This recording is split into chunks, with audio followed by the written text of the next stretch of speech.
ndugu wataalamu wetu wa afya, serikali yetu inatambua kazi kubwa mnayoifanya hapa nchini ya kutoa huduma lakini maboresho ya sekta ya afya na kwenda pamoja na maono ya serikali ya 6.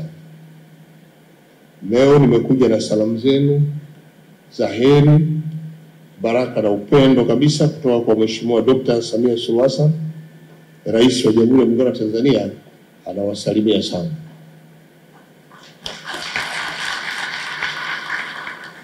Pamoja na salamu za Mheshimiwa Rais, pia Mheshimiwa Dr. Philip Isdor Mpango amenituma kuleta salamu kwenu. Yeye anawapongeza sana kwa juhudi hizi za kukuza sayansi na anawatakia heri katika majukumu yenu muweze kupata mafanikio, na hasa kupitia kongamano hili ana matarajio kuwa mtamaliza kongamano hili mkiwa na maazimio ya kuiwezesha serikali kutekeleza majukumu yake. Leo hii hospitali yetu pamoja na hospitali zote na maeneo yote ya kutolea huduma hapa nchini tumeendelea kuona mabadiliko na maendeleo makubwa ya matumizi ya mifumo ya kidijitali yanayobaini magonjwa, kutoa tiba sahihi, lakini kufuatilia maendeleo ya wagonjwa wetu.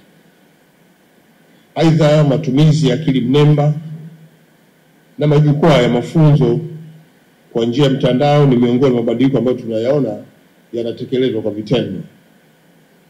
Ni matarajio yangu kuwa kongamano hili mtalitumia vizuri kwa kuanza kujadili mafanikio tuliyofikia, changamoto tunazokabiliana nazo, lakini pia kutoa mapendekezo yatakayoimarisha mifumo, sera na ushirikiano baina ya sekta ya umma na binafsi ili kuhakikisha Watanzania wananufaika kamilifu na mapinduzi haya ya kiteknolojia.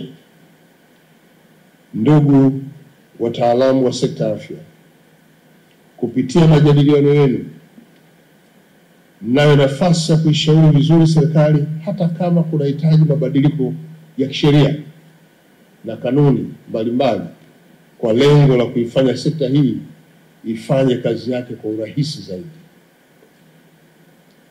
Sekta ya afya nchini na duniani kwa ujumla inakabiliwa na changamoto zenye kuhitaji mbinu mpya za kukabiliana nazo. Tunashuhudia ongezeko la kasi la magonjwa yasiyoambukiza yanayotokana na mitindo mibaya ya maisha kama vile kisukari, magonjwa ya moyo, saratani na matatizo sugu ya upumuaji.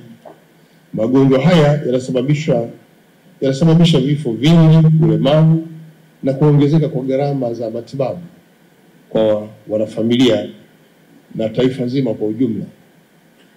Kwa upande mwingine, bado dunia inaendelea kukumbwa na mlipuko wa magonjwa kuambukiza kama vile Uviko 19, Ebola, Marburg na Mpox, hali inayodhoofisha mifumo ya afya duniani na kutishia usalama wa watu wetu nchini.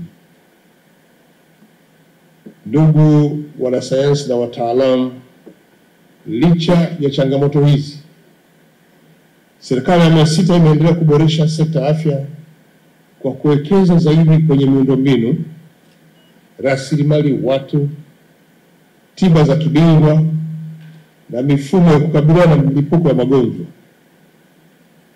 Tutaendelea kushirikiana na wadau wote kuhakikisha kwamba kila Mtanzania anapata huduma bora mpaka kule vijijini na vitongojini.